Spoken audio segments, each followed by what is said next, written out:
get used to going back to work and moving around. Yeah. So when I took this job, I mean,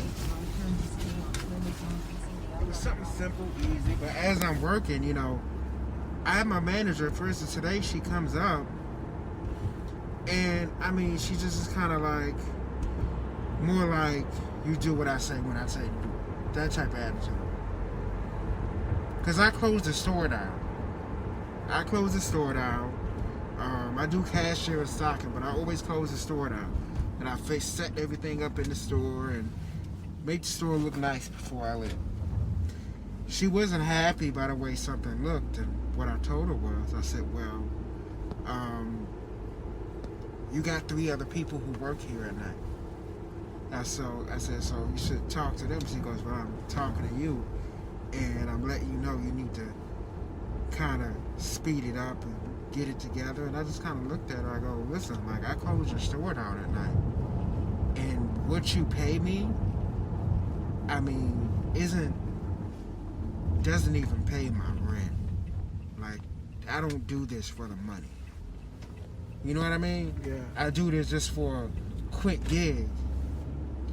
You know, I didn't tell her that, but that's the kind of look I gave her. I'm just kind of like, you know, where is this coming from? You know, you never talk to me like How this. much do they pay an hour?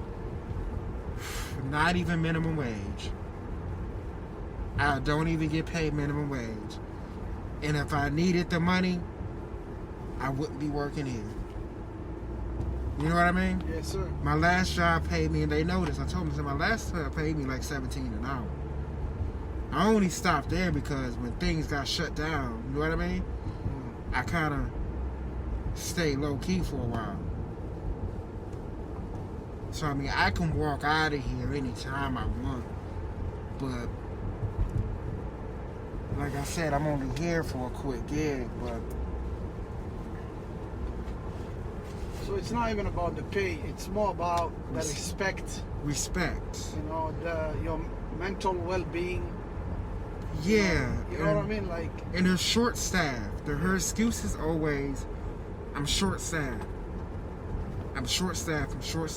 Like, she comes up to me one time, she goes, I know you don't work Sundays, but can you please work Sundays with me? She grabs my hand, like she's basically, can you please work Sundays for me? And I go, well, I don't really want to work Sundays. I like my 3 days off. And she goes, I really need you. I'm short-staffed. And I said, okay, I'll work Sundays. She goes, you would just work Sundays, period? I go, yeah, I'll work Sundays for you. But, I mean, I'm doing you a favor. And she goes, yeah, I appreciate it. And as she walked away, when I said I'm doing you a favor, you know what I mean? I expected her to return the favor. I asked her for a day off maybe about 2 weeks later. And she, words that come out of her mouth was, I'm not going to give that to you. And I go, why? She goes, because I'm short-staffed. And I go, you keep saying you're short-staffed, but you're not hiring anybody. She goes, it's just hard to find somebody who wants to work here. I go, yeah, I know. This isn't the store that most people want to work at, and you don't pay. You know what I mean? And that's what I said, you guys don't really pay the amount people's expecting. I mean, they pay $13 an hour. You know, so I'm just letting her know off the get-go, but I'm like, yeah, but I need these days off for, you know, whatever reason. I'm like, I'm just gonna go hang out with my girl up north, and she was like, well, I'm just not gonna give that to you. And I didn't say nothing to her. I said, I said, okay. And then again today, she goes, I don't mean to be getting mad at you, but I'm short-staffed. And I'm like, you keep saying short-staffed. That's always your excuse. I go, you can't keep making that your excuse that you're short-staffed. I go, you know, that's not your worker's problem. I got a guy, he's real cool. Guy that works he's in a wheelchair. He works cashier. And he'll have 2 customers in line. My only problem is he'll have literally 2 customers in line. And I'll be stocking shelves and work because there's only 4 people that work in the entire store. The big store they have, there's only 4 people working there. He will ask for help, and I'll be like, I'm doing something.